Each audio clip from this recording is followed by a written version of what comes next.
జిల్లా ప్రత్తిపాడులో జాతీయ రహదారిని ఆనుకొని వివేకానంద కొండపై దాతల సహకారంతో నూతనంగా నిర్మితమవుతున్న ఆంధ్ర భద్రాద్రి క్షేత్ర తోలగిరి శ్రీ సీతారామచంద్ర స్వామి దేవస్థాన నిర్మాణానికి శ్రీరామ సేవకుడు పుప్పాల శ్రీనివాసరావు ప్రోత్సాహంతో కాకినాడ పట్టణానికి చెందిన విశ్రాంత బిఎస్ఎన్ఎల్ ఉద్యోగి డిఎల్ఎన్ శాస్త్రి సుబ్బలక్ష్మీదేవి దంపతులు మరియు వారి కుమారులు శివరాం సత్యతేజ కలిసి ఆలయ అభివృద్ధి కమిటీ సభ్యులకు 50,000 రూపాయలు అందించారు. ఈ సందర్భంగా కమిటీ సభ్యులు చాట్ల పుష్పారెడ్డి, గోగుల వెంకటేశ్వరరావు, పత్రి రమణ, నాగాంజనేయులు తదితరులు వారిని శాలువ కప్పి ఘనంగా సన్మానించారు. ఈ సందర్భంగా చాట్ల పుష్పారెడ్డి మాట్లాడుతూ ఆంధ్ర భద్రాద్రి క్షేత్ర నిర్మాణానికి సహాయం అందించిన డిఎల్ఎన్ శాస్త్రి కుటుంబ సభ్యులకు శ్రీరాముని ఆశీస్సులు మెండుగా ఉండాలని ఆకాంక్షించారు.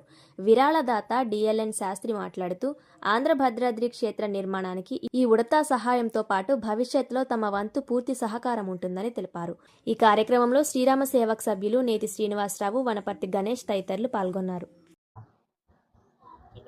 కాకినాడ జిల్లా పత్తిపాడు మండలంలో నూతనంగా నిర్మితమవుతున్న ఆంధ్ర భద్రాద్రి క్షేత్రమునకు మన కాకినాడ వాస్తవ్యులైన డి గారు, వాళ్ళ కుటుంబ సభ్యులు, వాళ్ళ కుమారులు, వాళ్ళ కోడళ్ళు, మనవరాలతో కలిసి మన క్షేత్రాన్ని సందర్శించారు.